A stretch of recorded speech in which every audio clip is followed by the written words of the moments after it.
On a voulu construire ça un petit peu comme une... J'allais dire une grosse production américaine, mais c'est pas vraiment ça.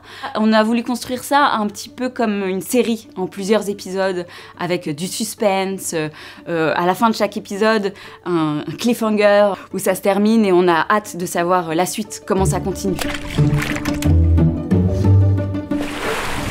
Bonjour, je suis Héloïse Mercier, auteure, metteur en scène et comédienne de la compagnie Microscopique. Nous sommes en résidence à Château-Vallon pour terminer la création du spectacle L'émeute. On est 2 comédiens en plateau, Gauthier Boxebeld et moi-même, et autour de nous, il y a plein d'autres personnages. C'est l'histoire de Lou et c'est l'histoire de lui. Un couple qui va se rencontrer, tomber amoureux et se rendre compte petit à petit qu'ils n'ont pas forcément les mêmes rêves, pas forcément les mêmes aspirations.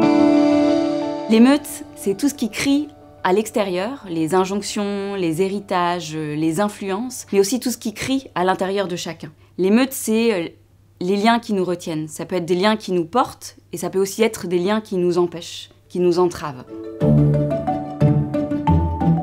Ce qui m'intéressait de questionner aussi dans cette histoire, c'était le rapport au récit. Toutes les histoires qu'on se raconte. Les histoires qu'on raconte aux petits-enfants, parce que c'est un conte qui commence par « Il était une fois », mais aussi aux histoires qu'on nous raconte, aux histoires qui vont nous construire, qui vont construire notre identité, notre personnalité. Au fait qu'un événement peut être raconté de plusieurs façons différentes, que personne n'a la même version de ce qui s'est passé. Et aussi aux histoires qu'on se raconte à soi-même, aux projections qu'on peut faire, aux fantasmes qu'on peut se faire soi-même, aux leurs.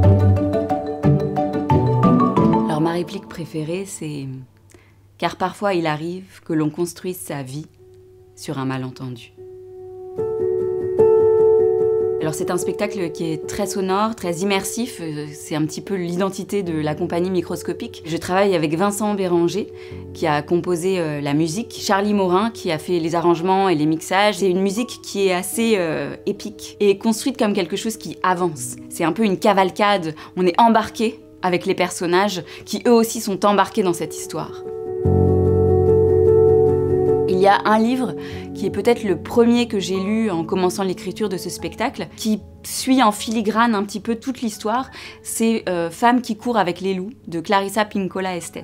Je me suis également nourrie de plein de lectures, plein de films, et notamment le travail de Baptiste Morisot autour de la forêt, du pistage et de la cohabitation.